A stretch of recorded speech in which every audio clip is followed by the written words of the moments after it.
आज आपण बनवणार आहोत आंब्याचा रवा केक। अगदी घरातल्या मोजक्या साहित्यात होणारा असा केक, जाळीदार लुसलुशीत मऊसर असा केक।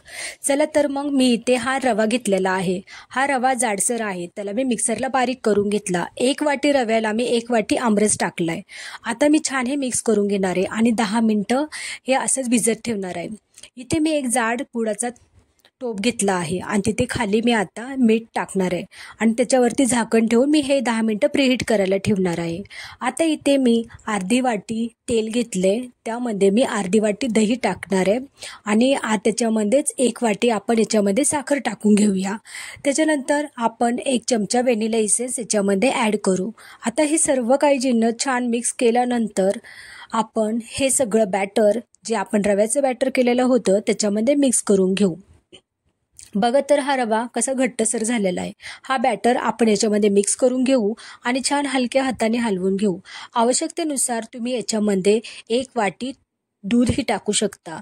दूध टाकताना तुम्ही दूध हे रूम टेम्परेचर प्रमाणेच ठेवावे, अगदी थंडही नको आणि गरमही नको। दूध टाकल्यानंतर याला छान हलक्या हाताने मिक्स करून घेऊ। आता मी इथे अर्धी चमचा बेकिंग पावडर आणि पाव चमचा बेकिंग सोडा टाकलाय। याच्यामध्ये थोडंसं मी चिमूटभर मीठही टाकलेलं आहे। छान मिक्स केल्यानंतर आपण हे बॅटर आता टीन केकमध्ये टाकूया। इथे मी हा केकचा टीन घेतलाय, त्याला बटर पेपर लावून त्याच्यावरती तेल पसरवून घेणार आहे। बटर पेपर नसेल तरी सुद्धा तुम्ही तेल लावून त्याच्यावरती पीठ पेरू शकता। आता मी हे केलेलं बॅटर त्या टीनच्या मध्ये टाकून घेणार आहे आणि वरतून आवश्यकतेनुसार मी ड्रायफ्रूट्स टाकणार आहे। ड्रायफ्रूट्स टाकल्यानंतर जे प्रीहीट केलेला टोप होता तिथे मी खालती वाटी किंवा डब्याचं झाकण असं ठेवून तो टीन त्याच्यावरती ठेवणार आहे। आता टीन त्याच्यावरती ठेवल्यानंतर आपण वाफ बाहेर जाणार नाही असे झाकण ठेवूया। झाकण ठेवल्यानंतर आपल्याला हे 35 ते 40 मिनिटं असे बेक करायला ठेवायचं आहे। 35 ते 40 मिनिटं झाल्यानंतर आपण याला चेक करूया। चेक करताना तुम्ही या केकला सुरीने चेक करू शकता। जर तुमचा केक जराही अंश त्या केकचा लागलेला नाही तर समजा तुमचा केक हा पूर्णपणे तयार झालेला आहे। इथे हा माझा केक खूपच छान तयार झाला आहे। मी सुरीने आता चेक करून बघते।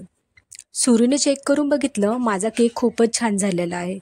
आता चला तर हा केक आपण बाहेर काढूया। बाहेर काढल्यानंतर ह्या केकला मी थोडं थंड करायला ठेवणार आहे। बघा तर केक कसा छान तयार झाला आहे। जाळीदार मऊसूत असा 1 वाटी आमरसापासून तुम्ही छानसा असा केक तयार करू शकता। याचे मी स्लाइस करून घेतले। स्लाइस पण बघा किती छान झाला आहे।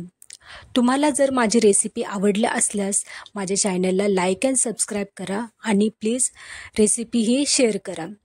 थँक्यू।